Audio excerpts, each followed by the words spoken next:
Assalamualaikum warahmatullahi wabarakatuh. Selamat Waalaikumsalam siang, warahmatullahi salam wabarakatuh. sehat dan sejahtera untuk kita semua. Ini terima kasih sekali diberi kesempatan oleh Pak Toyo ini untuk membahas masalah permasalahan dan pemecahan pembangunan jalan dan jembatan pada tanah dasar lunak. Saya memperkenalkan diri, saya anggota HPJI nomor B01829. Nah, jadi saya ingin saya ingin cerita dulu tentang ruang lingkup yang ingin kami diskusikan. Jadi bicara permasalahan, kami menggarisbawahi, pengen bahas bahwa karakteristik utama tanah lunak itu daya dukungnya rendah dan pemampatannya besar dan lama. Itu. Jadi permasalahan tanah lunak itu daya dukungnya rendah, pemampatannya besar dan lama. Oleh karenanya jalan dan jembatan yang dibangun pada tanah lunak bebannya menjadi relatif terbatas dan akan mengalami penurunan yang relatif besar dan berlangsung relatif lama. Sehingga apabila tidak dilakukan perbaikan tanah, maka jalan dan jembatan yang telah selesai dibangun tersebut akan mengalami kerusakan. Itu masalah yang ingin kita bahas. Nah, pemecahan yang kita diskusikan terbatas saja hanya tentang soil preloading dan vacuum preloading. Metode soil preloading dan vacuum preloading itu merupakan salah satu alternatif perbaikan tanah lunak yang bertujuan untuk mengurangi pemampatan tanah lunak sebelum jalan dan jembatan dibangun di atasnya. Harapannya adalah jalan dan jembatan yang telah selesai dibangun, penurunannya menjadi relatif sangat kecil dan tidak mengakibatkan kerusakan. Bapak-bapak, ibu-ibu, kita sering sekali mencampur adukan antara perbaikan tanah dasar itu dengan pondasi. Ini kami ingin memberikan beberapa ilustrasi bahwa pondasi itu berbeda dengan perbaikan tanah lunak. Contoh ini, kita ada embakmen, kemudian tanah dasar kita perbaiki terlebih dahulu, penurunannya kita habiskan, baru kita bangun pondasi telpot katakanlah, kemudian kita bebani dengan lalu lintas. Bayangkan kalau ini tidak dilakukan perbaikan tanah, maka ketika tanah dasar mengalami pemampatan, pondasi perkerasan ini ikut turun dan berpotensi mengalami kerusakan. Kemudian lagi, ini kita perbaiki dulu. Ya, dalam hal ini adalah pakai metode prakompresi, mengkompres tanah terlebih dahulu, melakukan pemampatan awal tanah terlebih dahulu, baru katakanlah dibangun dengan fondasi cakar ayam, baru perkerasan dan katakanlah pesawat dioperasikan. Jadi Bapak Ibu bisa bayangkan kalau tanah dasarnya lunak yang pemampatannya besar dan relatif lama ini, pondasi cakar ayam ini pun akan mengalami penurunan begitu, dan itu akan berpotensi mengakibatkan kerusakan pada perkerasan. Misalnya sekarang ini kita mampatkan terlebih dahulu, baru kita bangun pondasi sarang laba-laba misalnya. Kemudian beban peti kemas kita operasikan di atasnya. Bayangkan saja ini kalau tidak ada perbaikan tanah terlebih dahulu, maka pondasi sarang laba-laba ini juga akan mengalami penurunan karena tanah dasar di bawahnya mengalami pemampatan sehingga otomatis pondasi yang di atasnya mengalami penurunan, beban-beban di atasnya mengalami penurunan. Misalnya ini lagi, ini kita perbaiki terlebih dahulu pakai prakompresi, baru kita pondasi tiang pancang, bangun batmen, dan selanjutnya gelagar, ini untuk jembatan misalnya. Kenapa sudah pakai tiang pancang kok masih pakai perbaikan tanah? Ya, tiang pancang ini kan menahan batmennya ini. Sementara misalnya di belakang batmen ini ada operate dari timbunan tanah, itu akan membebani tanah dasar yang lunak, sehingga tanah dasarnya mampat, mengalami penurunan. Nah, ini akan menimbulkan negative friction di sekitar tiang pancang ini. Jadi dari sini mudah-mudahan kita sudah tidak campur baur lagi, kita tidak mencampur adukkan lagi antara pekerjaan perbaikan tanah dasar dan pekerjaan pondasi, begitu. Nah, kita di Bina Marga, ini saya sering bicara begitu, tapi belum pernah marahi orang. Mudah-mudahan hari ini juga nggak ada yang marah gitu ya. Kalau bicara tentang kekerasan, barangkali sudah dibahas. Nah, cuma kalau bicara di bawah Sabir ini,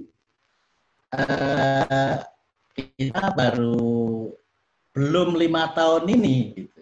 Ya, coba kita lihat beberapa acuan perancangan perbaikan tanah. Kita bersyukur 2017 kemarin sudah ada SNI, Standar Nasional nomor 8460 tahun 2017 tentang persyaratan perancangan geoteknik. Nah, nanti akan kami bahas yang terkait dengan perbaikan tanah lunak. Kemudian sebetulnya di Bina Marga ini sudah punya pedoman ini, pedoman 4 desain dan konstruksi ini ya. Ini zamannya Pak Hedi Rahadian ini, Pak Dirjen Bina Marga sekarang. Beliau ini yang menyiapkan tahun 2002, 18 tahun yang lalu. Gitu. Nah ini kebetulan diuji coba di Semarang, saya yang masang vertikadrinya begitu. Tapi terus hilang, buku pedoman ini terus hilang kayaknya, nggak pernah dipakai lagi gitu. Kemudian ada manual pengerasan jalan. Nah, yang 4 terakhir ini spesifikasi khusus intern dari Bina Marga. Pertama adalah mengenai prefabricated vertical drain, ini tahun 2015.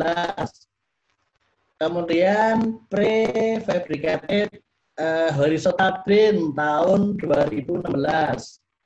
Oh ya, instrumentasi geoteknik 2015. Dan terakhir kemarin ini vakum, ini pekerjaan percepatan konsolidasi tanah dengan metode penyalir vertikal dengan vakum dan PVD. Setahu saya ya ini acuan untuk perancangan maupun pelaksanaan pekerjaan perbaikan tanah lunak Bina Marga begitu. Walaupun saya ingat dulu itu tahun berapa ya, 98, 99 itu di jalan peningkatan jalan Gresik Lamongan Babat itu sudah menggunakan vertical drain. Kemudian beberapa tahun yang lalu, sebelumnya lagi itu peningkatan jalan Margomulyo itu juga sudah menggunakan vertical drain. Kemudian relokasi itu jalan arteri Porong karena Lapindo itu pakai Vertikadrin. Itu semuanya mendahului dari spesifikasi khusus intern yang ada di Bina Marga. Baru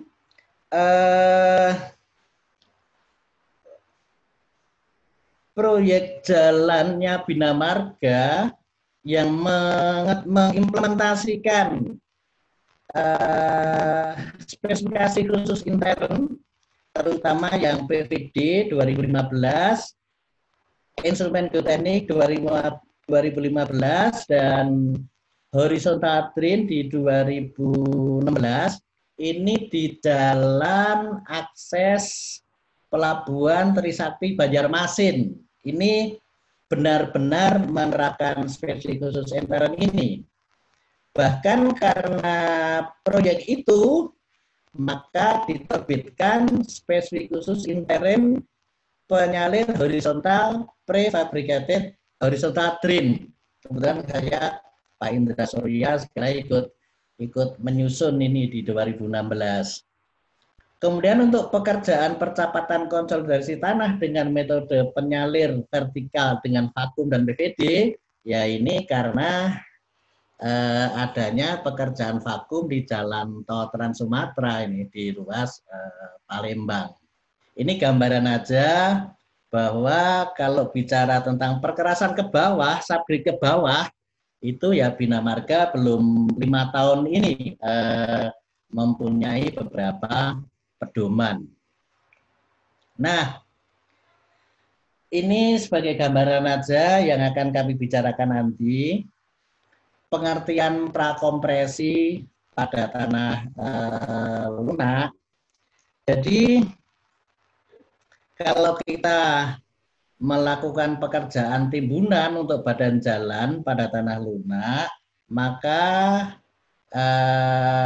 setelah dilakukan pembangunan perkerasan, kemudian dioperasikan begitu, jadinya seperti ini akibat terjadinya pemampatan tanah dasar yang lunak.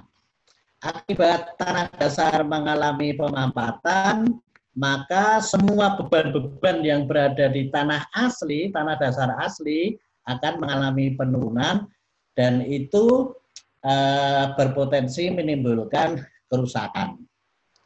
Yang kita bahas nanti adalah, jadi pada saat konstruksi perkerasan dan traffic dioperasikan, itu kita bebani terlebih dahulu dengan prabeban atau preload sedemikian rupa sehingga tanah dasar itu sudah mengalami pemampatan terlebih dahulu, sehingga ketika dibangun perkerasan dan dioperasikan traffic, itu diharapkan sudah tidak mengalami pemampatan lagi, sehingga jalannya sudah tidak mengalami penurunan.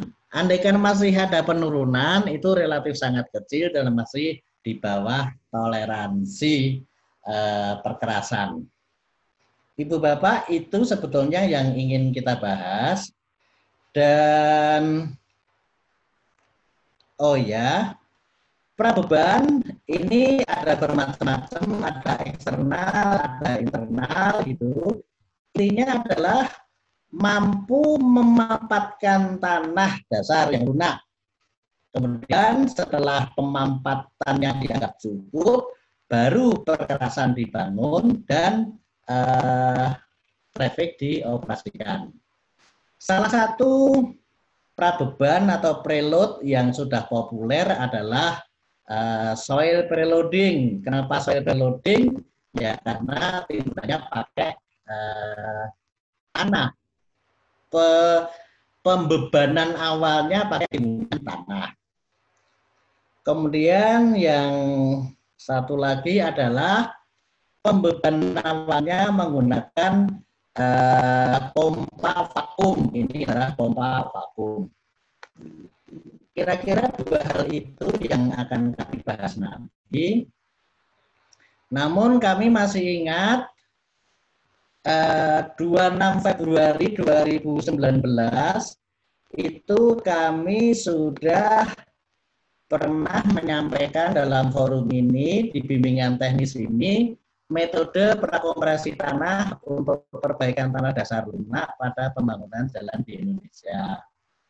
Hanya ketika itu nasibnya kurang baik, waktu direncanakan 1,5 jam, tetapi tiba saat giliran membahas materi ini, waktunya tinggal 15 menit, karena di depan sambutannya panjang-panjang gitu ya, sehingga ini ketika itu saya anggap gagal begitulah, tapi paling enggak materinya sudah di-share ke teman-teman.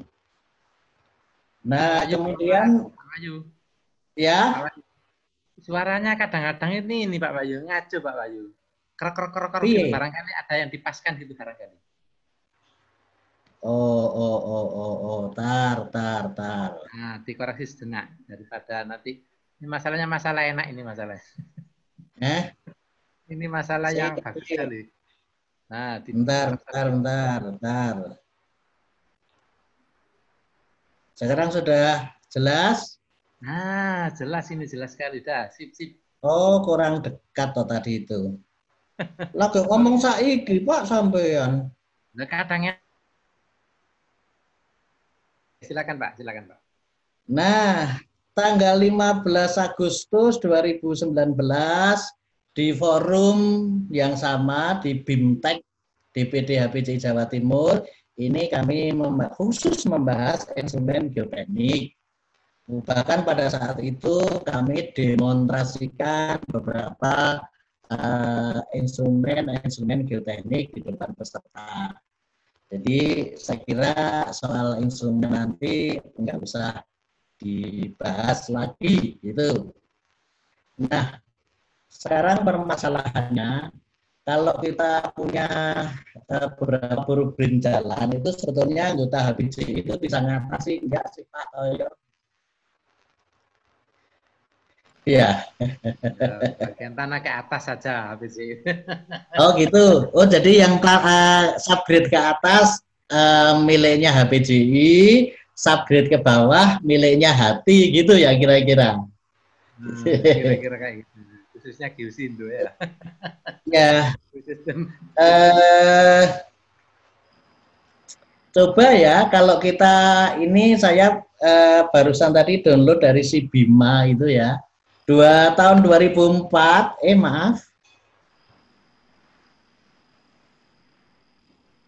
tahun 2014 itu LPJK merilis tentang skema sertifikasi kompetensi ahli teknik jalan gitu ya. Rupanya yang dibahas ini subklasifikasi untuk keahlian kerja untuk jalan ya, itu yang umum ini norma, etika, profesi, peraturan perundang-undangan, menerapkan pengetahuan kewirausahaan, menguasai manajemen karya ilmiah dan lain-lain.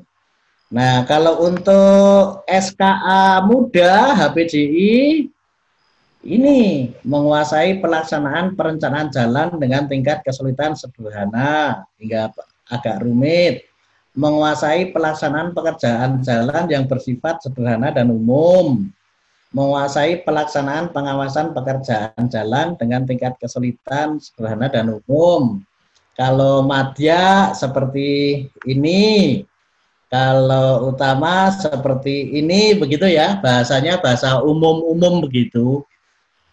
Nah,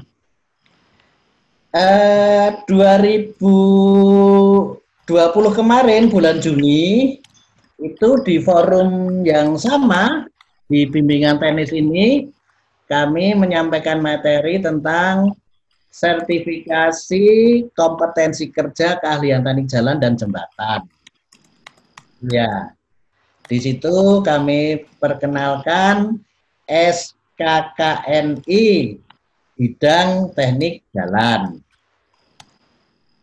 Jadi sebetulnya di SKKNI keahlian teknik jalan itu ada 34 unit kompetensi yang harus kita kuasai gitu.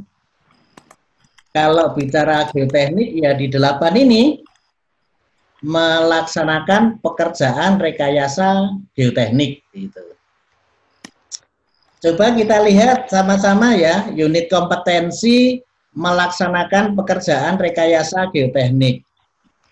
Itu rupanya hanya ada 3. 1, menganalisis kondisi geologi pada terasa rencana, mengidentifikasi daya dukung tanah dasar. Ini kriteria unjuk kerjanya. Daya dukung tanah dasar diuji sesuai SNI. Daya dukung tanah dasar diuji dengan metode. Daya dukung tanah dasar diuji dengan metode ASTO.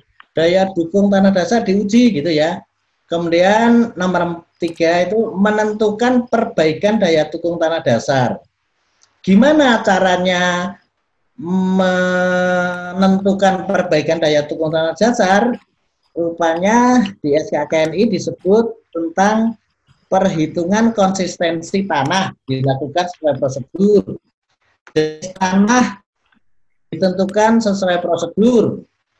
Presentasi butiran kasar dan halus dihitung sesuai dengan prosedur begitu. Nah, kalau SKKN-nya ini ya tentu belum memenuhi ya, artinya untuk mengetahui soil preloading, vacuum preloading, proyek jalan tol Trans Sumatera, proyek jalan tol Balikpapan Samarinda begitu. Ya nggak mencukupi ini gitu. Kalau kita lihat di jembatannya ini di SKKNI jembatan ya, itu ada 28 unit kompetensi. Yang dekat-dekat dengan tanah adalah membuat perancangan operate jembatan, kemudian melaksanakan pekerjaan operate jembatan. Jadi pertama perancangan operate jembatan, kemudian pelaksanaan pekerjaan operate jembatan, kemudian pengawasan operate jembatan. Tapi itu berdasarkan SKKNI. Nah, kita tahu tadi LPJK dengan si BIMA-nya itu tadi kan bahasanya umum sekali gitu. Ini uraian unit kriteria unjuk kerja untuk perancangan operate jembatan gitu ya. Misalnya, nah untuk membuat perancangan ini, metode penanganan timbunan operate diidentifikasi sesuai dengan kondisi lapangan. Penanganan timbunan operate dirancang sesuai dengan kondisi lapangan. Nah, ini agak-agak pas barangkali ya. Baik, nah dari itu tadi pendahuluan Pak Toyo, Bapak-bapak, Ibu-ibu. Nah ini kami sebetulnya telah menyiapkan 5 bab untuk paparan siang ini, mulai dari pendahuluan, permasalahan tanah lunak, metode perbaikan tanah lunak. Mungkin ini nanti kita pilih aja ya. Vertikadrilnya nggak usah, horizontal kadrilnya nggak usah. Kita mungkin langsung ke soil preloading sama vacuum preloading dan contoh pekerjaannya ada gitu. Jadi ini izinkan saya tak banyak melewati materi yang telah kami siapkan.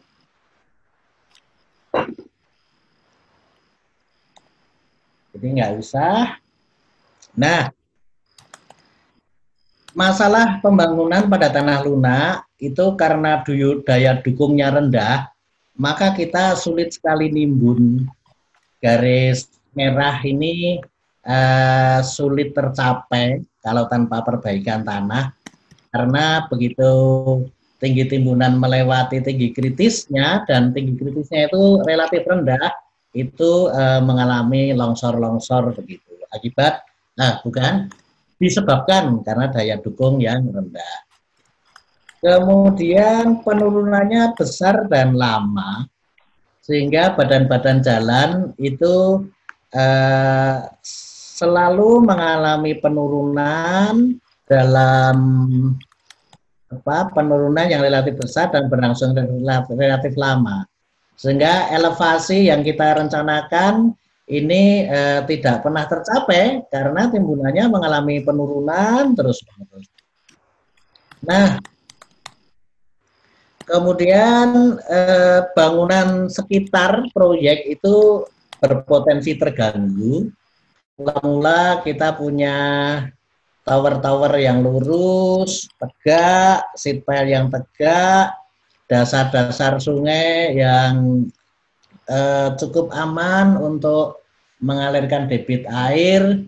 Namun begitu ada timbunan di sini, kemudian mengalami penurunan, bisa jadi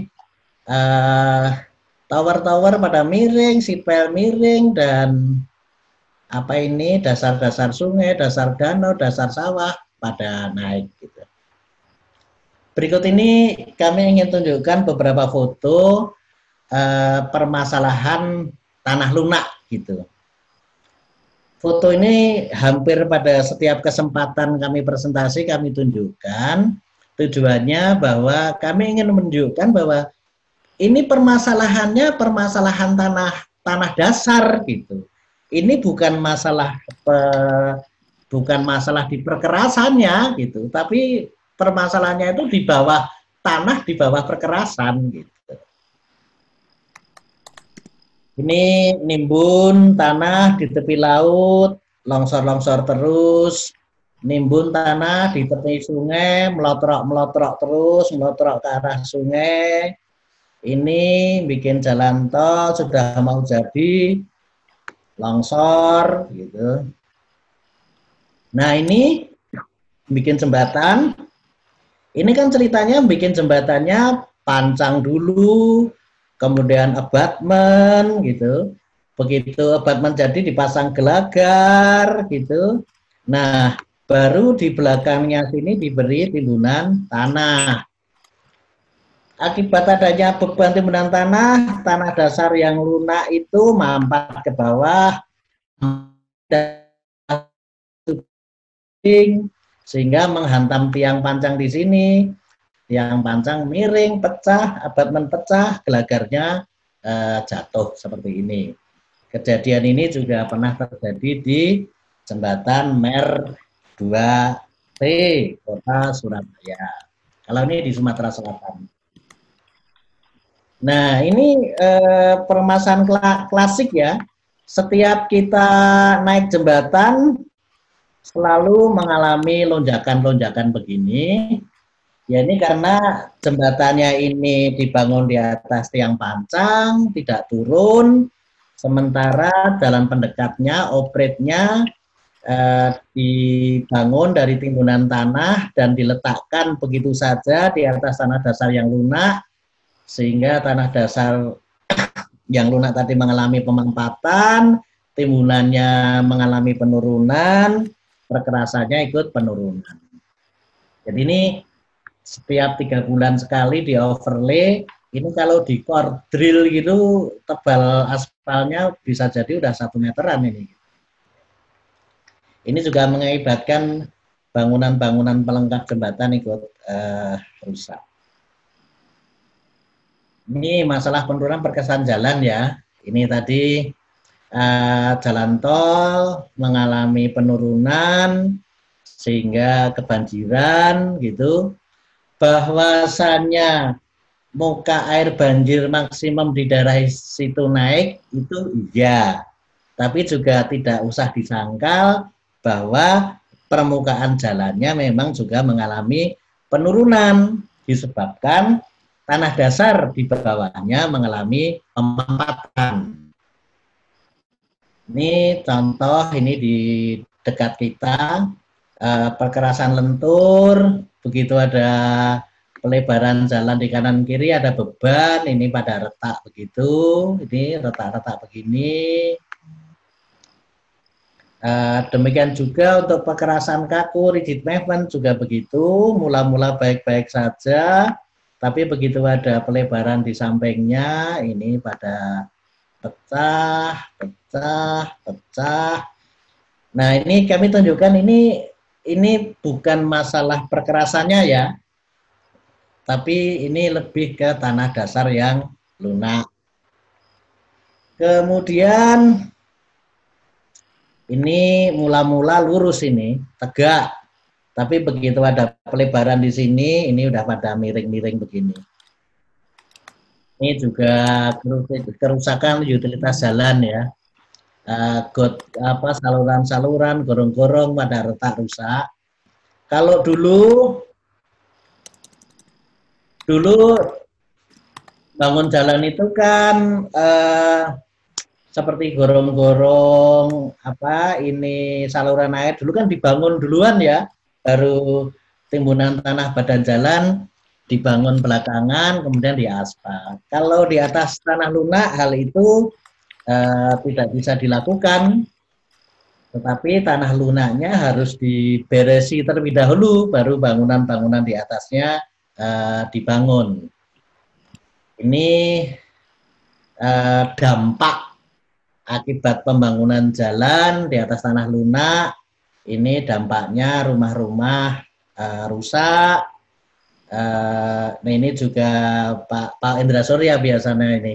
Saya ngambil gambarnya Pak Indra Surya ini ya. Pohon-pohon pada miring begini ya. Nah kalau ini gambar saya. Jadi ini bukti bahwa ketika kita melakukan penimbunan, pembebanan di atas tanah lunak, itu kanan kirinya pada mencotot begitu. Sehingga dulu sungai ini relatif dalam, bisa untuk mandi anak-anak, kemudian pada muncul-muncul kayak gini nih. Nah itu beberapa dampaknya. Nah perbaikannya bagaimana? Ini tadi acuannya sudah kita sampaikan di depan. Kita mulai bahas dari SNI ya. SNI 8460 2017 persyaratan perancangan geoteknik. Menurut SNI, perbaikan tanah itu dibutuhkan apabila tanah berpotensi likuifaksi yang dapat membahayakan keselamatan struktur dan fasilitas di sekitar lokasi pekerjaan. Tanah berpotensi mengalami penyebaran lateral atau lateral spreading yang membahayakan keselamatan struktur dan fasilitas sekitar lokasi pekerjaan. A dan B ini kan kasus-kasus di Palu, gempa Palu itu ya, likuifaksi, lateral spreading begitu.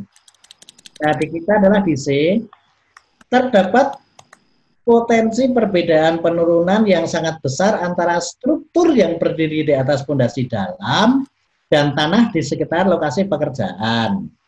Ini kasusnya adalah yang tadi itu, operate jembatan yang setiap 3 bulan harus di overlay itu gitu. Jadi kasus-kasus seperti itu menurut SNI wajib dilakukan perbaikan tanah terlebih dahulu. Kemudian terdapat potensi penurunan total yang tidak dapat ditoleransi. Nah, ini kalau kita menemui tanah yang sangat lunak, sangat kompresibel, sehingga menyebabkan bangunan di atasnya mengalami penurunan yang tidak bisa ditoleransi oleh bangunan, itu menurut SNI 8460 2017 ini harus dilakukan perbaikan tanah.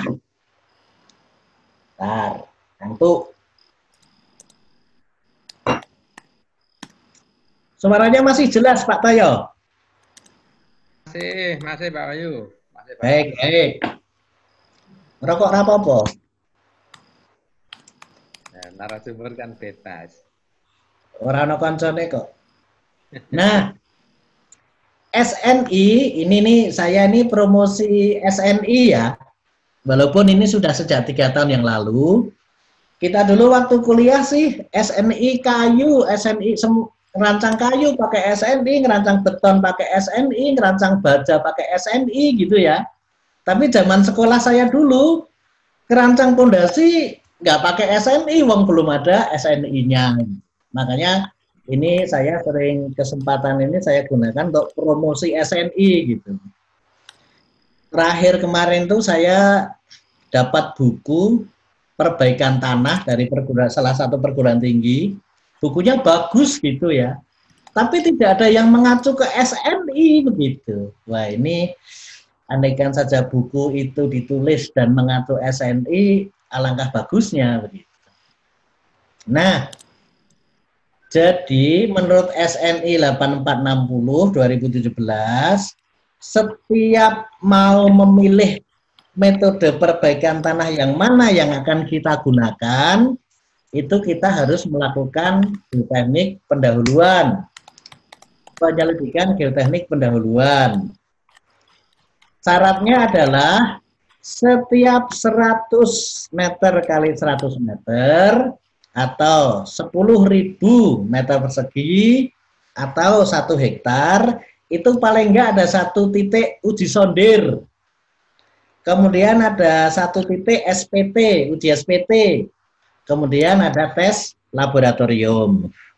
Nah, dari hasil uji atau penyelidikan geoteknik pendahuluan itu, kemudian kita milih perbaikan tanah yang akan kita pakai yang mana begitu. Ini SNI memberikan kriteria pemilihan metode perbaikan tanah. Menurut SNI ini, perbaikan tanah itu dibedakan untuk tanah lempung, tanah lano, atau pasir, atau kerikil gitu ya. Nah, kita kan bicaranya sekarang tanah lunak. Jadi kalau tanah lunak itu tanah lano dan lempung.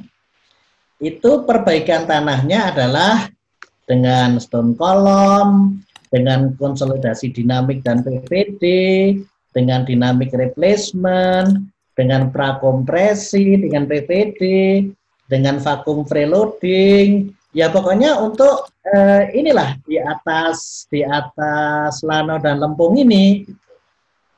Nah, jadi tadi kan kita udah punya sondir, punya SPT, punya tes laboratorium, itu kita bisa memperkirakan berarti kita mau milih metode perbaikan tanah yang mana begitu.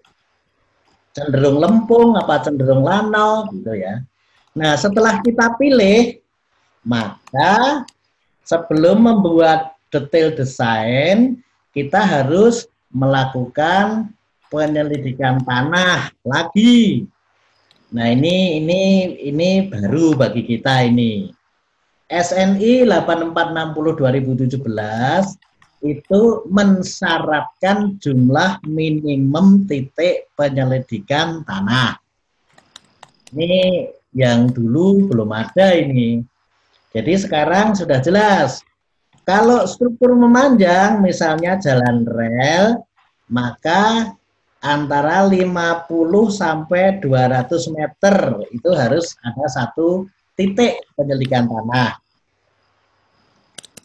Nah, itu pun harus tambah titik diantaranya apabila hasil investigasi awal menunjukkan adanya variasi tanah yang perlu diinvestigasi lebih detail. Katakanlah di titik sebelah kiri tanah lunak menunjukkan ketebalan tanah lunak hanya 10 meter, sementara di 200 meter sebelah kanan itu tanah lunak diindikasikan sedalam 40 meter gitu lah. Ini yang antara kiri dan kanan sejauh 200 meter itu sebetulnya tebal tanah lanannya berapa gitu. Nah, itu perlu ditambahi titik lagi. Soal jembatan ini, untuk jembatan konvensional dengan bentang kurang dari 50 meter minimal 1 titik pada tiap abutment. Untuk jembatan khusus bentang lebih dari 50 meter atau jembatan di laut ditentukan oleh tenaga ahli geoteknik gitu ya. Bukan tenaga ahli jalan ya, atau jembatan. Baik. Nah, itu kemudian ini apa ini?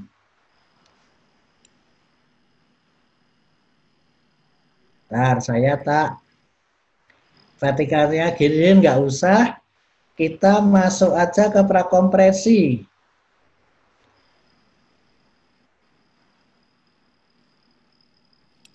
Nah, masuk ke sini. Nanti kalau ada waktu, kalau apa ada tanya jawab, kita masuk vertical drain, horizontal drain, dan lain-lain. Pengertian prakompresi tanah. Jadi pada prinsipnya bangunan tidak boleh dibangun di atas tanah yang mudah memampat atau kompresibel apabila dikhawatirkan akan terjadi perbedaan penurunan tanah atau difference settlement yang lebih besar daripada batas toleransi bangunan tersebut. Untuk menanggulangi masalah tersebut, maka dilakukan pemampatan awal atau prakompresi atau self recompression sebelum bangunan didirikan dengan tujuan menghilangkan sama sekali atau sebagian besar penurunan konsolidasi yang akan terjadi akibat beban bangunan tersebut. Penghilangan penurunan konsolidasi dilakukan dengan membebani tanah dengan beban awal atau prabeban atau preload yang lebih besar dari beban bangunan yang direncanakan.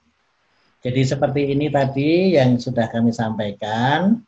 Kalau tanpa prakompresi, maka akibat beban ini kemudian setelah dibangun perkerasan dan dioperasikan lalu lintas, ini akan mengalami tanah dasar mengalami pemampatan dan konstruksi jalan akan mengalami penurunan yang berpotensi mengalami kerusakan. Nah, untuk itu maka agar ketika konstruksi dibangun dan traffic dioperasikan sudah tidak mengalami penurunan, maka sebelum konstruksi dibangun itu diberi beban terlebih dahulu, prabeban, preload, sehingga tanah dasar mampat. Nah, kalau tanah dasar sudah mengalami pemampatan, maka konstruksi perkerasan baru dibangun, traffic baru dioperasikan, dan diharapkan tanah dasar sudah tidak mengalami pemampatan sehingga konstruksi jalan tidak mengalami kerusakan, gitu. Nah, prabeban itu ada 3 macam, A, B, C. Pertama, beban awal eksternal. Beban awal eksternal itu bisa menggunakan tanah timbunan, sering dikenal dengan istilah soil preloading yang akan kita bahas nanti, atau dengan tangki air, atau dengan kolam air buatan, atau dengan beban-beban lainnya. Intinya dia mempunyai berat sehingga kalau diletakkan di atas tanah dasar yang lunak itu mampu memampatkan tanah dasar. Nah, setelah tanah dasar sudah mengalami pemampatan, baru perkerasan dibangun di atasnya. Begitu. Ini beban awal eksternal. Atau juga bisa dengan beban awal internal. Bisa dengan pemompaan vakum, dengan penurunan muka air tanah, atau konsolidasi elektroosmosis. Kalau dengan pompa vakum, dikenal dengan istilah vakum preloading. Kadang-kadang juga disebut vakum consolidation gitu ya. Saya suka dengan istilah vakum preloading karena di sini ada soil preloading atau embankment preloading dan ada vakum preloading. Yang ketiga adalah kombinasi antara beban internal dan beban eksternal. Ini contohnya metode soil preloading. Jadi ini PVD, vertical drain, ini untuk mempercepat pemampatan, mempercepat konsolidasi primer. Jadi sebelum konstruksi jalan dibangun, kita bebani dulu dengan preload. Mana ini preload. Nah, ini kita tunggu sampai konsolidasi mencapai 90%. Setelah konsolidasi mencapai 90%, preload dibongkar, baru perkerasan dibangun, dan traffic dioperasikan. Jadi selama ini sesuatu yang di atas tanah dasar ini dibandingkan dengan sesuatu yang berada di atas dasar pada saat perbaikan, ya, atau diulangi, sesuatu yang berada di atas tanah dasar saat operasional ini tidak lebih berat dari sesuatu yang berada di atas tanah dasar saat perbaikan, maka tanah dasar ini tidak akan mengalami pemampatan. Dengan tidak akan mengalami pemampatan, maka perkerasan ini tidak akan mengalami penurunan, begitu. Sehingga perkerasan jalan tidak mengalami kerusakan. Itu metode soil preloading. Kalau metode vakum preloading itu sama saja, masang batik adrin, tapi terus kita selimuti dengan geomembran dan kita beri tekanan negatif dengan pompa vakum. Mohon maaf.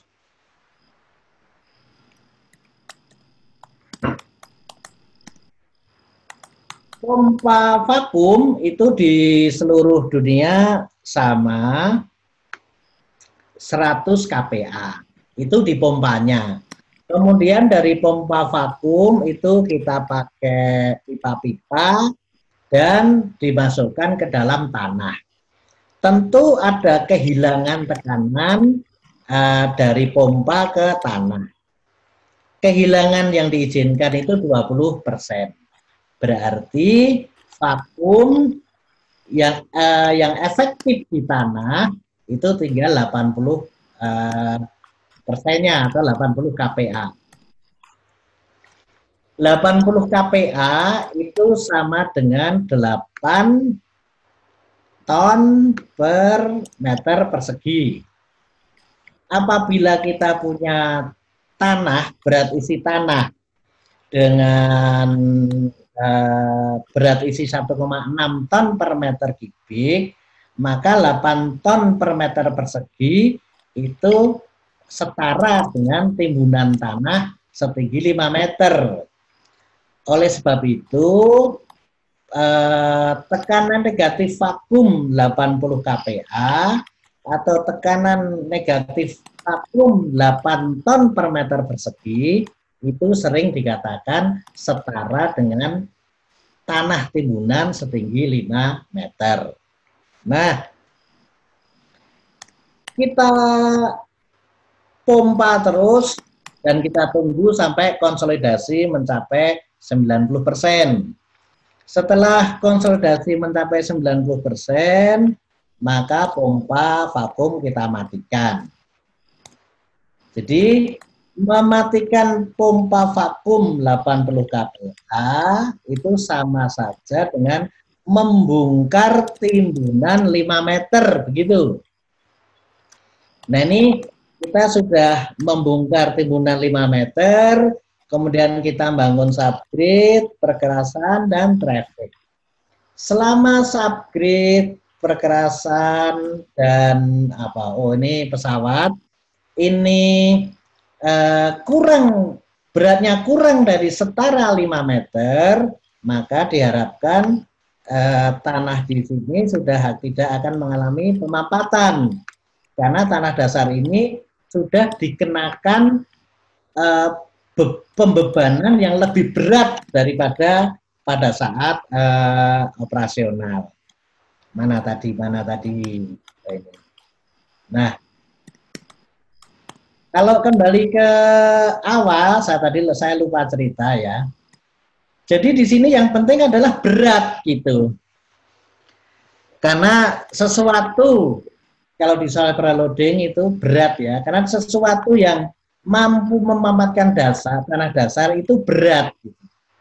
Sayangnya setahu saya dalam pekerjaan perbaikan tanah metode soil preloading di Bima Marga itu belum ada spek yang mengatur bahwa berat isi harus diukur gitu.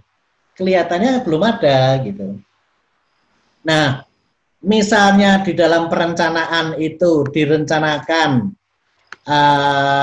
berat isi tanah timbunan itu 1,8, kemudian ketemu misalnya preloadnya ini berapa? 2 meter gitu ya misalnya, 2 meter. Kemudian di dalam pelaksanaannya oleh kontraktor, berat isi timbunan 1,8 itu nggak tercapai. Tercapainya hanya 1,6 misalnya. Tetapi di dalam pembangunannya tinggi timbunannya tetap 2 meter.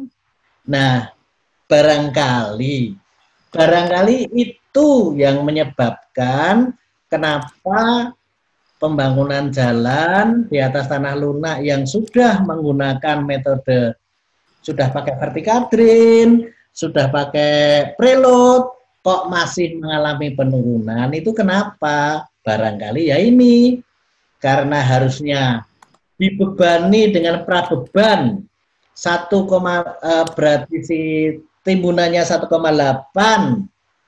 ton per meter kubik setinggi 2 meter, tetapi di lapangan dilaksanakan ya setinggi 2 meter, tetapi berat isinya tidak 1,8 tapi 1,6 misalnya. Sehingga ini sebetulnya kurang preloadnya ini. Bisa jadi preloadnya ini lebih kecil dari traffic dan perkerasan yang dioperasikan sehingga tanah dasar masih mengalami pemampatan. Nah, ini itu tadi vakum. Sekarang dari vakum ini kita punya gambaran bahwa vakum ini ternyata katakanlah setara dengan 5 meter tinggi timbunan, gitu ya. Nah, untuk konstruksi tertentu, misalnya di lapangan peti kemas, itu berat peti kemas 6 tumpuk, 6 tir, itu setara dengan 7 atau 8 meter timbunan tanah. Sehingga kalau di vakum saja nggak cukup, karena vakum itu hanya bisa 5 meter, gitu. Untuk itu perlu dilakukan kombinasi soil dan vakum preloading. Misalnya ini, jadi ini soil preloadingnya, maaf, kemudian ini vakumnya gitu. Nah, ini sama-sama kita tunggu sampai konsolidasi mencapai 90%. Setelah mencapai 90%, vakum kita matikan, preload kita bongkar, baru kita bangun subgrade, perkerasan, dan peti kemas kita operasikan. Bedanya vakum soil preloading dan vakum, kalau soil preloading itu kalau dibebani, ini kalau bahasanya Pak Indra Surya ini mencortot keluar begini, ya. Mencortot keluar. Kalau pakai vakum itu karena disedot, dihisap, maka cenderung mimpes. Begini, nah begini. Itu beda yang signifikan antara metode soil preloading dan vakum preloading. Nah, untuk itu maka kita harus hati-hati kalau melakukan pekerjaan soil preloading maupun vakum preloading di dekat bangunan existing gitu ya. Jadi misalnya ini ada pancang gitu, kita melakukan soil preloading di sini, bisa jadi ini pancangnya akan kehantam oleh deformasi lateral dari pekerjaan kita. Atau biasanya itu adalah kita harus memperbaiki tanah di samping jembatan, di operate jembatan itu. Abutmentnya sudah jadi, kita baru disuruh memperbaiki tanah dasarnya untuk operate gitu. Saya masih ingat persis akibat peristiwa runtuhnya jembatan Mer 2C, maka waktu kita bangun jalan tol Waru Juanda itu hati-hati sekali. Jadi di flyover itu tanah dasar diperbaiki terlebih dahulu, baru dilakukan pancang untuk membuat abutment gitu. Cuma zaman sekarang ini proyeknya keburu-buru semua, sehingga kita harus sering dihadapkan pada masalah jembatannya sudah jadi, flyover sudah jadi, operate-nya belum dibangun. Jadi ini kembali ke zaman dulu lagi begitu. Nah, beberapa jalan tol kasusnya terjadi kerusakannya ya di jalan pendekat antara jalan dan jembatan-jembatan atau flyover itu. Baik, kita sedikit mendetailkan tentang soil preloading sekarang. Suaranya masih jelas Pak Toyo? Sangat jelas, tapi waktunya tinggal 30. Rapopo, tidak harus selesai kok. Ya. Oke.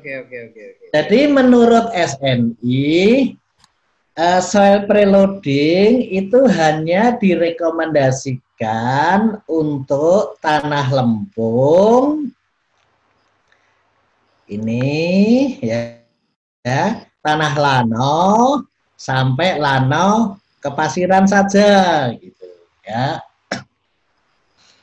Saya itu pernah mimpi indah gitu ya ketika ada proyek pembangunan jalan rel yang di Sulawesi itu ya. Itu tanahnya itu lunak begitu. Tapi rupanya setelah diteliti lebih jauh, dominan pasir gitu ya. Nah, jadi mimpi saya mau masang vertical drain sepanjang jalan rel yang dibangun itu nggak jadi. Ya ini soil preloading dengan PVD itu hanya direkomendasi pasirnya sedikit saja, jangan banyak-banyak gitu. Bahkan nanti kalau kita bicara vakum itu tidak direkomendasi untuk tanah-tanah yang mengandung pasir. Nah, perbaikan tanah lunak metode preloading itu kita ini masang PVD, kemudian kita bebani dengan timbunan tanah begitu ya. Ini tadi sudah kita sampaikan, kalau jalan seperti ini, kalau areal yang luas ya seperti ini gitu. Seperti ini. Sistem soil preloading itu harus ada yang mengalirkan air ke atas, harus ada yang mengalirkan air secara horizontal, dan yang penting harus dibebani ya. Karena kalau nggak dibebani juga airnya nggak mengalir, tanahnya nggak memampat gitu. Di samping itu juga harus ada instrumen geoteknik. Karena kalau tidak ada instrumen geoteknik, kita itu buka huruf. Mau longsor nggak tahu, kemudian kita ini perbaikan tanahnya katanya disuruh mencapai konsolidasi 90%, sudah tercapai atau belum. Itu kalau tanpa instrumentasi geoteknik kita tidak akan tahu gitu. Apalagi kalau ini pakai soil preloading, pakai timbunan, kemudian di kanan di sebelahnya ada bangunan existing. Maka kalau tanpa instrumen geoteknik kita tidak tahu sejauh mana pekerjaan kita itu mengganggu atau membahayakan bangunan existing yang ada. Mana tadi ya. Okay. Mulai saya percepat Pak Toyo. Nah ini model pekerjaan preloading yang sudah kami kembangkan dan banyak kami aplikasikan di Indonesia. Jadi ini adalah vertical drain-nya, ini pakai horizontal drain, kemudian ini kita masang instrumen, gitu. Ini instrumennya, ini instrumennya, kemudian ini yang kuning ini timbunan. Jadi proses perbaikan tanah lunak metode soil preloading itu inputnya ini tanah kompresibel atau mudah mampat. Loh kita kok tahu tanah itu kompresibel atau mudah mampat? Ya dari data tanahnya, dari sondir, dari SPT, dari tes laboratorium kita tahu tanah itu kompresibel. Kemudian perbaikannya kita lakukan dengan cara mempercepat pemampatan. Caranya kita bebani dengan preload, dipercepat dengan PVD, ada horizontal drain, kita monitor gitu ya. Dan outputnya adalah tanah non-kompresibel atau selesai mampat. Jadi inputnya tanah mudah mampat, kita percepat mampat, dan outputnya adalah selesai mampat. Nah, kita kok tahu tanah itu sudah selesai mampat? Ya karena dari grafik-grafik monitoring ini.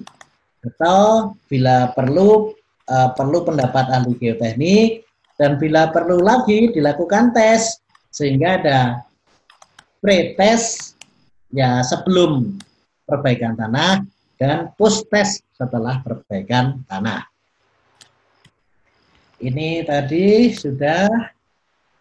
Nah, perancangan timbunan tanah, misalnya bikin jalan, tinggi timbunannya ya kita rupakan timbunan tanah sesuai desain elevasi. Perkerasannya kita rupakan dengan timbunan tanah.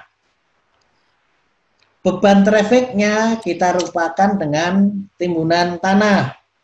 Kemudian masih kita perlu tambahi dan kita nambahi lagi untuk antisipasi atau mengganti elevasi akibat penurunan.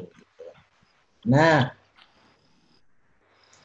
inilah preload. Preload yaitu beban perkerasan, beban lalu lintas, dan tambahan.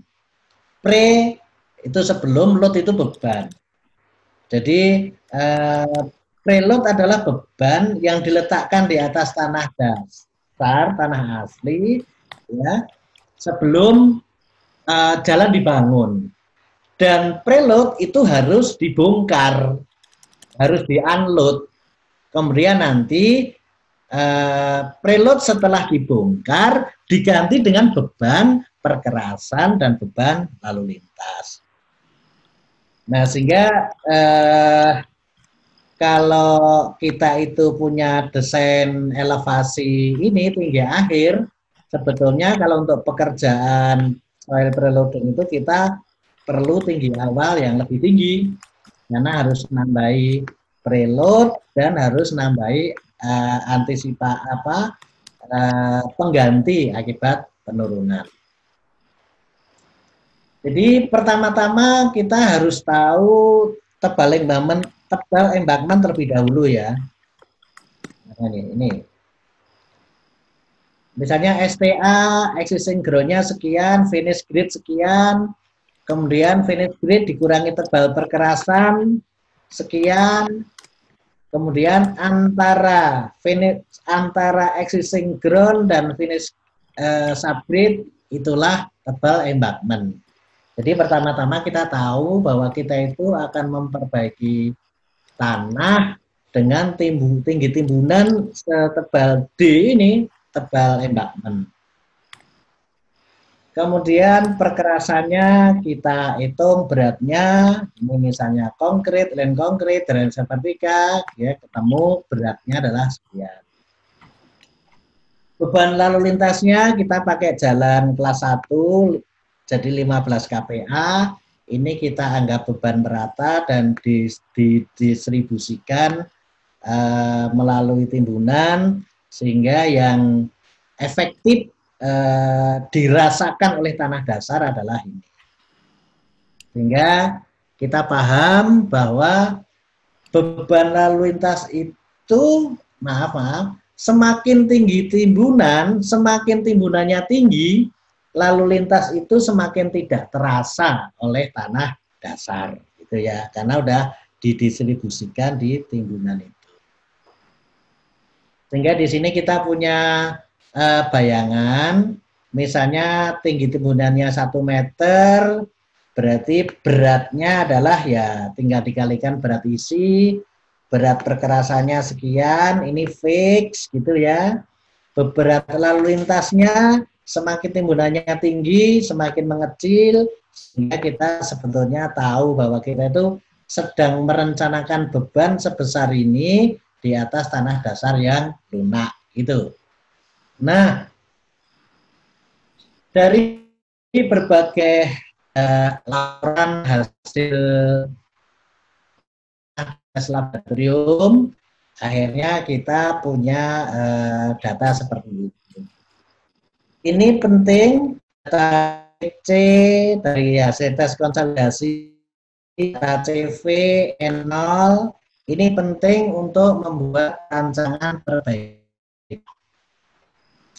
Ini punya pengalaman ya. Pertama-tama jalan tol Trans Sumatera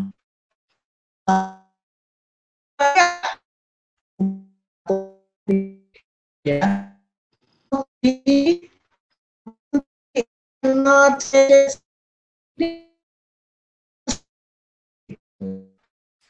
Karena data tanah yang ada rupanya tidak semuanya melakukan tes konsolidasi, atau kalau saya sebut sih saya nggak bilang nggak ada ya, ada lah tapi sedikit sekali.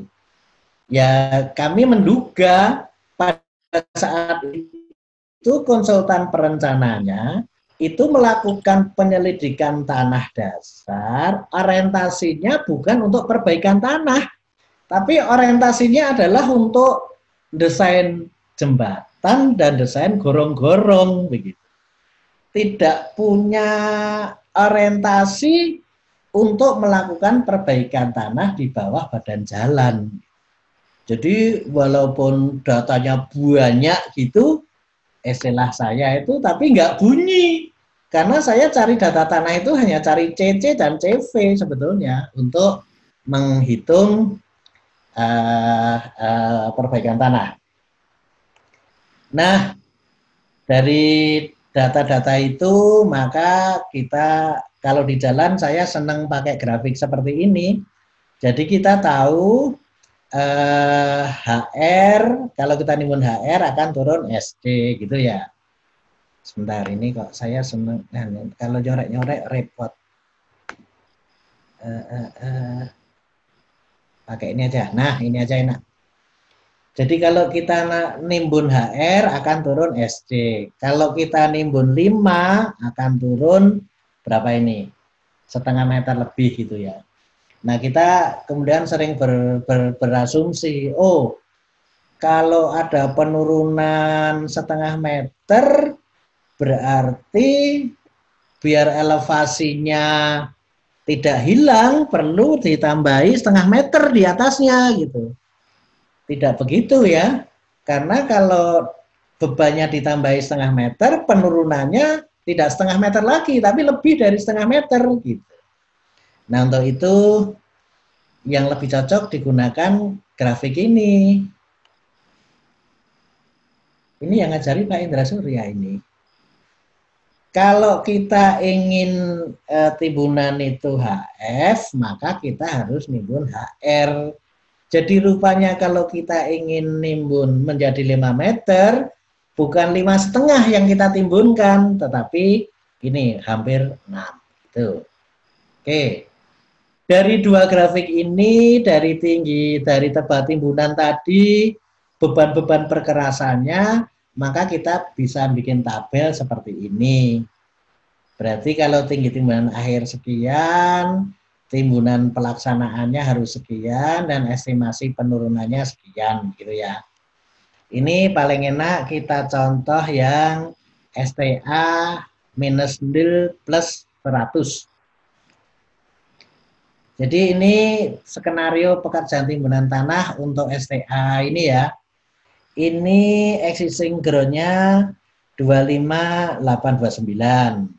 Biasanya kita kalau masang vertical drain kita tambahin lantai kaca 1 meter. Nah, kemudian ini finish upgrade-nya 33. Nah, ini kita penuhi aja 33 gitu. Kemudian estimasi penurunannya 1,2. Kita tambahi estimasi penurunan 1,2. Kemudian kita tambahi preload. Preload tadi itu adalah beban pekerasan, beban lalu lintas, dan beban tambahan. Itu kita biarkan turun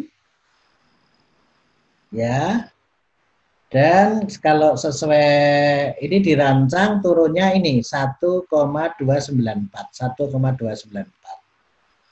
Nah, kemudian setelah itu mencapai 90%, maka 38 ini dikurangi penurunannya, menjadi elevasinya 37.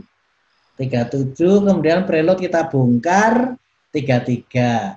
Persis seperti finish subgrade rencana, gitu ya. Baru kita bangun perkerasan, kita operasikan lalu lintas. Jadi rupanya untuk membangun jalan dengan tebal timbunan 7,655 dalam kondisi terkonsolidasi 90%, kita perlu timbunan awal 13 meter gitu ya. Di mana yang 1294 amblas ke dalam tanah karena penurunan atau settlement, kemudian yang 4,17 kita bongkar untuk digantikan perkerasan dan traffic. Nah, kalau konsultan-konsultan jalan itu sudah bisa membuat skenario seperti ini, enak ya. Kemudian SNI ngatur lagi load rasio pekerjaan soil preloading. Jadi beban total pra pembebanan timbunan tanah yang diaplikasikan ke tanah asli harus 1,3 kali beban yang direncanakan apabila efek gaya angkat tidak diperhitungkan, atau 1,2 kali apabila efek gaya angkat diperhitungkan. Jadi kita dalam perancangan harus sudah perhatikan, kita cobalah kita hitung gitu ya, load rasionya itu berapa, dan kalau di perencanaan load rasionya itu kita tentukan, kita tentukan di depan sehingga kita bisa mengetahui timbunan yang harus kita letakkan. Contohnya ini tadi itu di STA 0100 gitu. Nah, jadi load rasionya adalah sesuatu yang ada di atas tanah dasar pada saat perbaikan dibagi dengan sesuatu yang berada di atas tanah dasar pada saat operasional, itu harus lebih dari 1,3. Kalau ini terpenuhi, maka mestinya jalan-jalan itu sudah tidak akan mengalami penurunan yang signifikan. Jadi mestinya sudah tidak ada jalan yang turun akibat pemampatan tanah dasar. Mestinya begitu. Ya. Baik. Nah sekarang 15 menit ya Pak Rayo. Iya Pak Bayu. Ya, sekarang vakum. Nah, vakum tadi kalau soil preloading kan untuk lempung, lempung sampai lano ke pasiran. Nah, kalau vakum itu hanya direkomendasikan untuk lempung dan lempung kelanauan saja gitu. Sama sekali tidak boleh ada pasir, bahkan lanau pun tidak banyak-banyak gitu. Ini perbaikan tanah metode vakum, jadi masang PVD, diselimuti geomembran, kemudian dihisap dengan pompa vakum seperti ini. Nah, kalau di sini ada lapisan-lapisan pasir, maka harus diberi dinding kedap air. Ini permasalahannya. Jadi, vakum itu nyawanya adalah di kedap. Agar yang diperbaiki ini hanya efektif ada di area di bawah membran ini saja, maka kalau ada pasir-pasir di bawahnya harus kita cut off, kita tutupi dengan dinding kedap. Gitu. Kalau tidak, maka pompa kita tidak akan efektif, karena pompa vakum begitu bekerja dinyalakan, maka air-air dari luar pada masuk lewat pasir sebagai drainase. Gitu. Itulah makanya SNI tidak merekomendasikan vakum untuk tanah-tanah berpasir karena pompa vakumnya menjadi tidak efektif. Kalau dipaksakan dengan kedap air, ini menjadi mahal dan waktunya menjadi relatif lama. Itu. Nah, ini contohnya, ini tentu di bawahnya sudah ada vertical drain, kemudian diselimuti dengan geomembran, dan ini dipompa. Sistemnya seperti ini, sama dengan soil preloading, hanya saja pembebanannya tidak menggunakan beban tanah, soil preloading, tetapi memberikan tekanan negatif, dihisap oleh pompa vakum. Kemudian kalau ada lapisan pasir harus kita cut off, diberi kedap. Begini. Oke. Ini metode model pekerjaan vakum preloading yang sudah sering kita kembangkan. Ini ada vertical drain, horizontal drain, kemudian disambung-sambung pipa masuk pompa vakum, diberi instrumen geoteknik. Nah, ini ada geomembrannya. Prosesnya sama, inputnya tanah kompresibel, aktivitasnya inputnya tanah mudah mampat, aktivitasnya dipercepat mampat, outputnya selesai mampat. Hanya pemampatannya tidak dengan timbunan tanah, tapi pemampatannya dengan tekanan negatif dari pompa vakum. Percepatannya sama dengan VVD.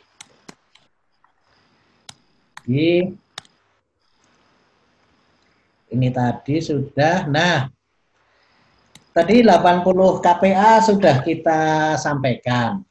Nah, sebetulnya kenapa 80 kPa? Karena kan tekanan atmosfer, sebetulnya pompa vakum itu sama dengan tekanan atmosfer di luar gitu ya. Sama dengan 1 atm gitu. Oleh sebab itu, setiap ada perubahan elevasi tanah itu vakumnya juga mestinya berubah gitu. Jadi ini tekanan atmosfer itu 1 atm. 1 atm itu sama dengan 76 cm3 atau 101,3 kPa yang kita sering gampangkan ini 100 kPa. Misalnya kita berada di Bandung dengan elevasi 660, maka tekanan atmosfer itu harus kita koreksi.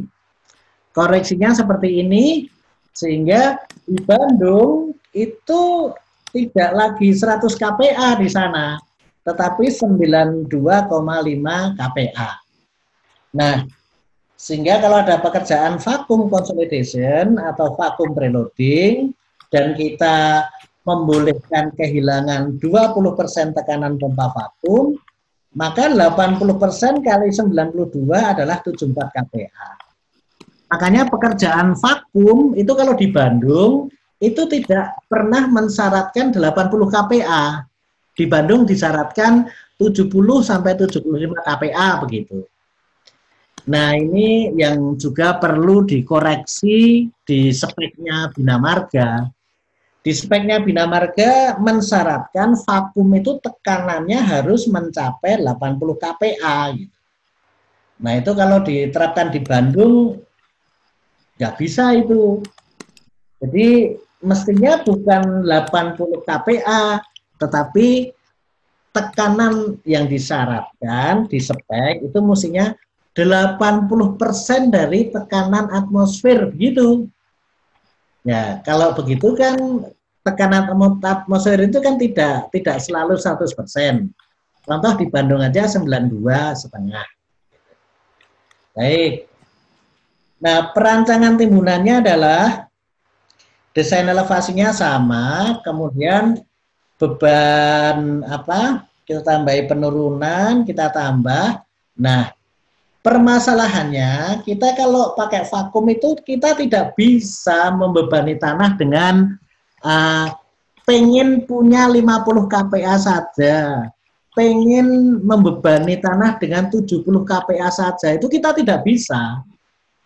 Jadi begitu pompa kita rangkai, vakum kita rangkai, kita nyalakan, ya kita maunya maksimal, jadi diatur oleh hasil jaringan pipa kita dan tingkat kebocorannya.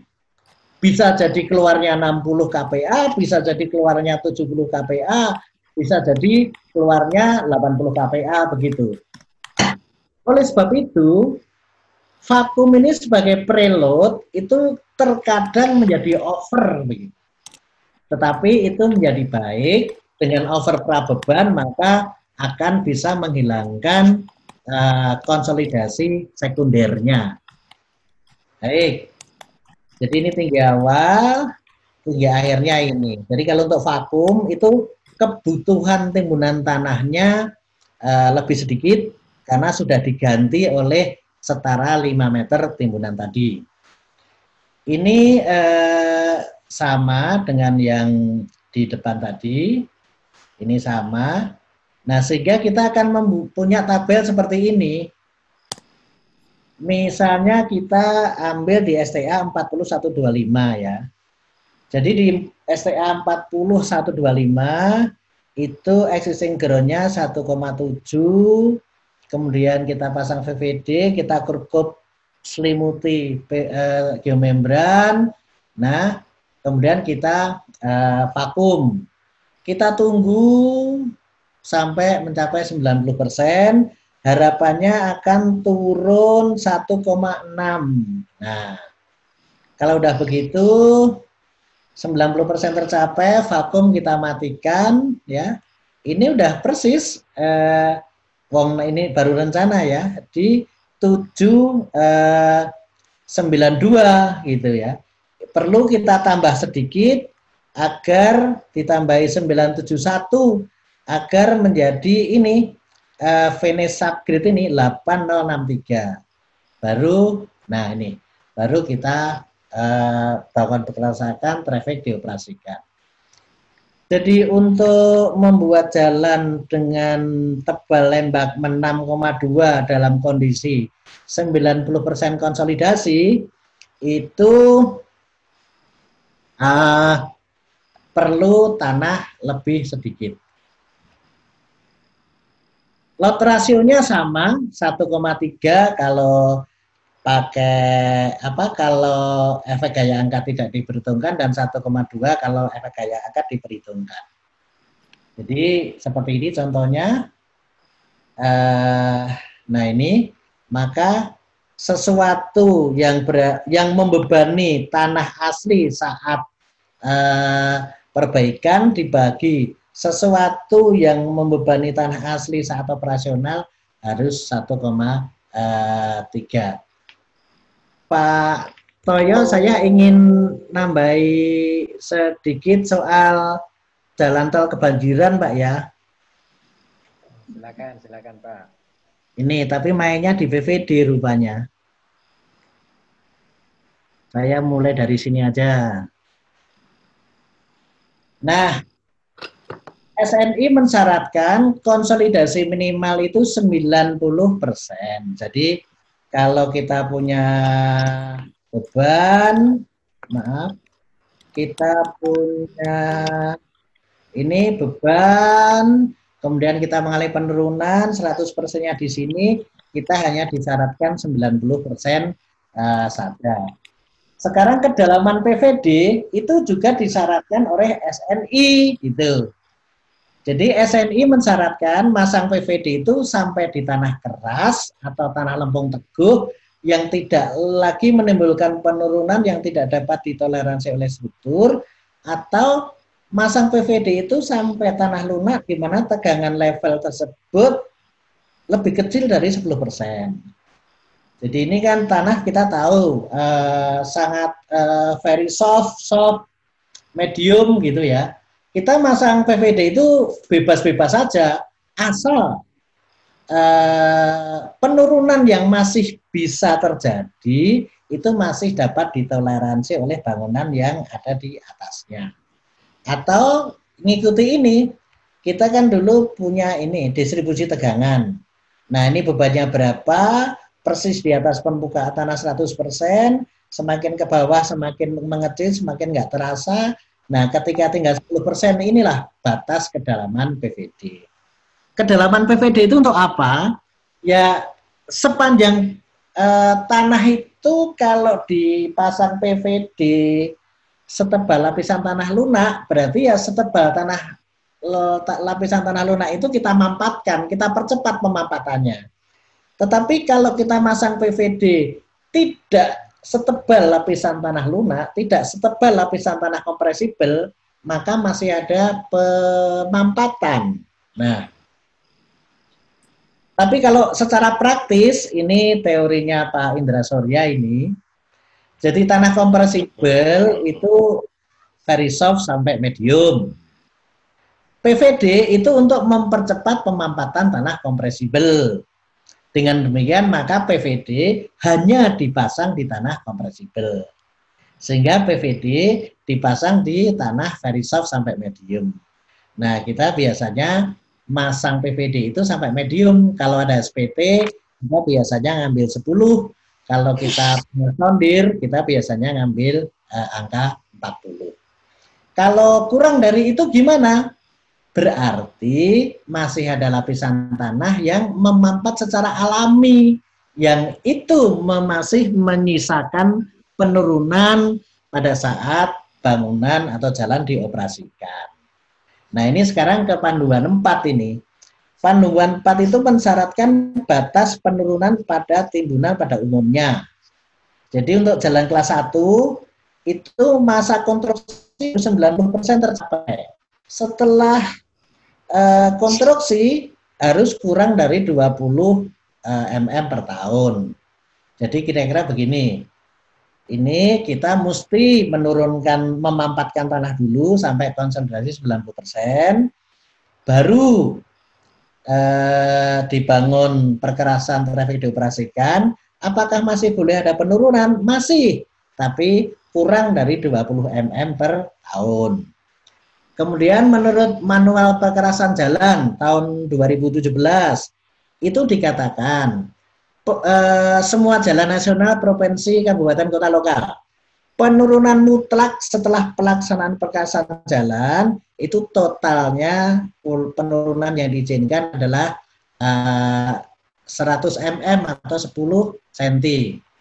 Jadi kalau kita bangun jalan, ini masa konstruksi 90% mesti dihabiskan, dan perkerasan dibangun, trafik dioperasikan. Apakah masih boleh turun? Boleh, tapi hanya 10 cm saja gitu. Jadi kalau jalan itu untuk 10 tahun ya selama 10 tahun 10 cm. Kalau jalan itu untuk 20 tahun ya selama 20 tahun hanya boleh turun 10 cm begitu. Nah, kemudian di manual perkerasan jalan juga disyaratkan mengenai tinggi timbunan di atas muka tanah muka air tanah dan muka air banjir gitu. Ini jadi ini turun dulu 90%, kemudian dioperasikan boleh turun 100 mm selama umur konstruksi. Nah, tinggi subgrade ini harus 1,7 meter, 1.700 mm dari elevasi air tanah. Dan harus 0,5 meter dari elevasi air banjir. Ini nggak tahu teman-teman perencana, ya ini semuanya hubungannya dengan ongkos ya. Tapi sebetulnya manual perkerasan jalan kita sudah mensyaratkan seperti itu. Baik, terakhir waktunya udah habis kan Pak Toyo? Udah Pak Wahyu, tapi nambah enggak apa-apa dikit enak. Kalau gitu gambar-gambar ya. Silakan. Gambar. Jadi contoh ini. Contoh perbaikan tanah lunak kami ambil 2. Untuk soil preloading kami ambilkan di jalan arteri di Banjarmasin. Untuk vakum kami ambilkan di jalan tol Palembang, Sumatera Selatan. Ini soil preloading.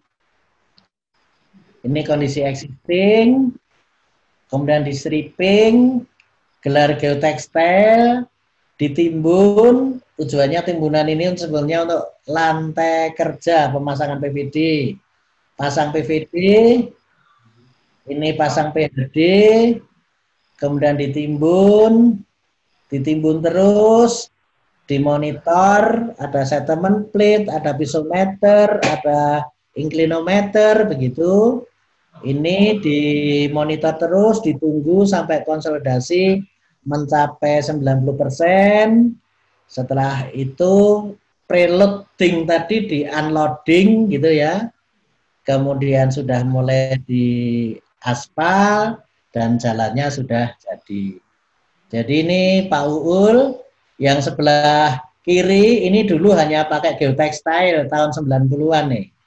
Yang sebelah kanan ini pakai vertikadrin dan metode preloading. Untuk vakum ini di Sumatera Selatan ya, ini di tengah-tengah kebun sawit. Ini sudah di stripping, gelari geotekstil, kemudian timbunan tanah untuk masang PVD. Ini pasang PVD. Nah, ini dinding kedap. Jadi kita terpaksa harus memasukkan geomembran ini ke dalam sekitar 3-4 meter. Karena kemampuan long arm kita hanya sampai segitu. Dan kebetulan tanah ini di bawah itu tanah lempung lunak, tapi di atasnya tanah gambut. Sehingga tanah gambutnya harus diselimuti begitu. Nah, ini masang PHD-nya, kemudian ini masang pipa-pipanya, ini jaringan PHD dan pipa. Sebelum diselimuti geomembran, kita selimuti geotekstil nonwoven terlebih dahulu untuk memproteksi geomembran dari coblosan dari bawah. Karena nyawanya vakum itu adalah di kedap. Kalau geomembrannya bocor, ya vakumnya menjadi tidak efektif. Untuk menghindari agar geomembrannya tidak bocor karena coblos-coblosan, maka di bawahnya digelari geotekstil nonwoven. Nah ini masang vakum gauge, masang settlement plate, kita taruh di atas membrannya, pisometernya harus kita bor, inclinometernya harus kita bor, ini pompa vakumnya. Nah ini sudah mulai kita pompa. Nah seperti ini. Ini kalau udah mengkerut itu artinya pompa vakumnya sudah efektif berjalan. Kita monitor, ini vakumnya, monitor settlement plate, monitor pisometer, monitor inclinometer. Nah, vakum, pompa vakum kita nyalakan terus-menerus berbulan-bulan sampai konsolidasi tanah dasar mencapai 90%. Ya. Tetapi sebelumnya itu ketika kita sudah yakin bahwa di geomembran tidak ada masalah, yang bisa kita ketahui tekanan vakumnya sudah stabil, maka kita bisa menyicil struktur badan jalan, ya. Seperti ini. Nah, ini kita bisa melakukan penimbunan di atas pekerjaan vakum. Ini vakumnya mengkerut-mengkerut, itu berarti pompanya berjalan, tapi di atasnya kita bisa lakukan pekerjaan penimbunan tanah. Hanya perlu diproteksi lagi dengan geotextile nonwoven untuk menghindari geomembran ini dari coblosan barang-barang runcing dari atas. Seperti ini. Nih, jadi ini vakumnya jalan, di atasnya timbunannya berjalan gitu. Jadi timbunan ini juga semakin lama semakin mengalami penurunan karena proses vakum ini juga menurunkan tanah. Nah, akhirnya jadi seperti ini. Jadi sebetulnya ini adalah kombinasi antara soil preloading dengan vakum preloading sebetulnya itu. Ini berarti bisa mempercepat itu dan memperbesar pemampatan. Ini monitoring vakum, settlement plate, pisometer, inclinometer. Nah, ketika sudah mencapai 90% konsolidasi, kita lakukan leveling, ini agregat, ya, dan aspal, dan sekarang sudah bisa dilewati. Baik, senang sekali Pak Toyo. Penutup, di kesimpulannya sama dengan yang di atas, di muka tadi. Jadi karakteristik utama tanah lunak itu daya dukungnya rendah dan pemampatannya besar dan berlangsung relatif lama. Oleh karenanya jalan dan jembatan yang dibangun pada tanah lunak bebannya relatif terbatas dan akan mengalami penurunan yang relatif besar dan relatif lama. Sehingga apabila tidak dilakukan perbaikan tanah, maka jalan dan jembatan yang telah selesai dibangun berpotensi mengalami kerusakan. Sekarang pemecahan yang kita diskusikan pada sore ini adalah metode soil preloading dan vacuum preloading itu merupakan alternatif perbaikan tanah lunak yang bertujuan untuk mengurangi pemampatan tanah lunak sebelum bangunan jalan dan jembatan dibangun di atasnya.